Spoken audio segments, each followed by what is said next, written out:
Olá, seja bem-vindo a mais um vídeo da série 66 livros.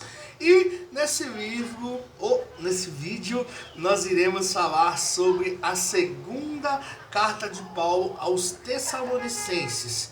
E para você que tem curtido esse conteúdo, deixe o seu like, se inscreva no canal, ative o sininho de notificações, participe conosco aqui nos comentários, que os seus comentários são muito importantes para nós, para o engajamento do vídeo, e compartilhe aí para o maior número de pessoas que querem e precisam aprender mais da palavra de Deus. Nesse vídeo nós iremos falar sobre a segunda carta de Paulo aos Tessalonicenses, que é um lembrete poderoso de fé, perseverança e discernimento espiritual. E Paulo ele escreve novamente, a igreja de Tessalônica para corrigir confusões que surgiram após a sua primeira carta, especialmente sobre a volta de Cristo. Muitos acreditavam que o fim já tinha chegado e isso gerava medo, desordem e até abandono do trabalho. Paulo começa exaltando a fé e o amor crescentes da comunidade, mas adverte: a vinda do Senhor ainda não aconteceu e antes dela virá a apostasia, um tempo do engano, rebelião e surgimento do homem do pecado que se exalta acima de Deus. E ele explica que há algo ou alguém que o impede de se manifestar completamente, mas que no tempo certo será revelado e destruído pelo sopro da boca de Cristo. Então, Paulo, quando ele escreve aos Tessalonicenses, se você não assistiu meu vídeo sobre 1 Tessalonicenses, volta lá em 1 Tessalonicenses para você entender aqui a segunda carta, que é um complemento à segunda carta da primeira. Então, se você não assistiu, volta lá no vídeo anterior e assista a 1 Tessalonicenses. Então, Paulo está advertindo que muitas pessoas tiveram um entendimento errado daquilo que ele escreveu. Porque muitas pessoas achavam que Cristo já tinha voltado. Então, muita gente deixou de trabalhar, muita gente ficou desesperada ali. E isso chega até Paulo. Então, Paulo ele escreve essa segunda carta justamente para corrigir essa falta de entendimento. Porque é muito difícil, porque as pessoas elas têm um entendimento diferente. Tem muitas pessoas que tem difícil você ter entendimento, você tem que explicar mais de uma vez, que era o que Paulo precisava fazer. E explicou que Paulo, que antes da vinda do Senhor, alguma coisa iria acontecer, ou seja, o homem do pecado, ou seja, o anticristo, aquele que se coloca acima de Cristo. E a mensagem é clara, para eles não se deixarem enganar por falsas profecias, sonhos ou boatos, que não é diferente de hoje. A fé ela deve estar firmada na verdade e não no medo. Paulo reforça: quem permanece fiel à palavra permanece firme mesmo em tempos de confusão. Então Paulo está reiterando e mostrando e deixando exemplo para nós nesse tempo atual, nessa era contemporânea, que nós devemos manter a nossa fé mesmo que pareça tudo contrário. Guerras, rumor de guerras, é confusão aqui, é uma situação ali, são situações, são aflições, são coisas que querem nos parar.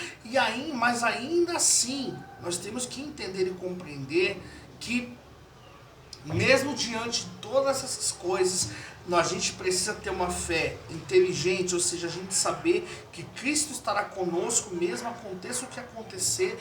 O passarmos que nós passamos é essa a certeza, essa convicção que Paulo queria que os Tessalonicenses tivessem e que nós também precisamos ter para enfrentar os tempos difíceis que virão aqui para nós. E Paulo também trata de algo muito humano e prático: o comportamento da comunidade. Ou seja, o comportamento, ou seja, o testemunho, como que as pessoas que não são cristãs veem a comunidade cristã no meio que ela está inserida, no contexto que ela está inserida. Alguns estavam usando a expectativa da volta de Cristo como desculpa para parar de trabalhar e depender dos outros. Não é? Porque desde o princípio, se você olhar da criação, você vai ver que diz que homem comerá o quê? Do suor do seu próprio rosto. Então, muitos deles estavam deixando de trabalhar justamente por conta do engano. E Paulo é direto: quem não quiser trabalhar, que também não coma. Essa frase dura não é sobre apenas o sustento material, mas é sobre responsabilidade espiritual. Porque também quando a gente trabalha, além de trazer o nosso sustento, quando nós somos pessoas que trabalham honestamente para a gente ter o sustento enquanto nós estivermos aqui na terra, se isso é um testemunho, porque é um bom testemunho na comunidade. Se você é uma pessoa que trabalha, se você é uma pessoa honesta nos seus negócios, se você tem um negócio, mas que você é uma pessoa honesta e próspera, isto é o quê? É um testemunho na sociedade de mostrar que Cristo é na nossa vida. O Evangelho ele não ensina o comodismo, mas a ação com propósito. Trabalhar, cuidar da vida, ajudar os outros. Ou seja, o fato de Cristo estar às portas não significa que nós devemos ser pessoas acomodadas, que nós devemos ser pessoas, não, Cristo vai voltar, então não vou fazer mais nada. Não é isso.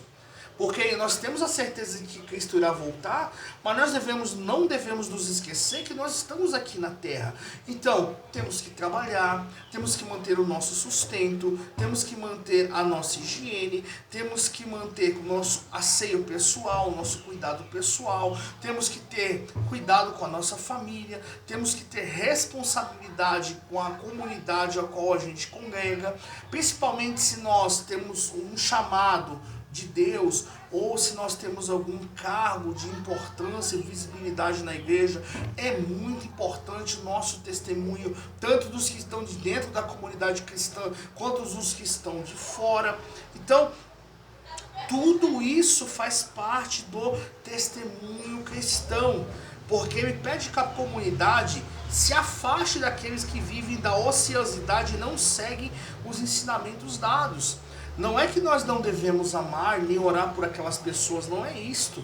Mas pessoas que não têm o mesmo compromisso que nós, pessoas que não querem, não gostam de trabalhar, a gente se afastar dessas pessoas. Porque acaba influenciando também o nosso comportamento.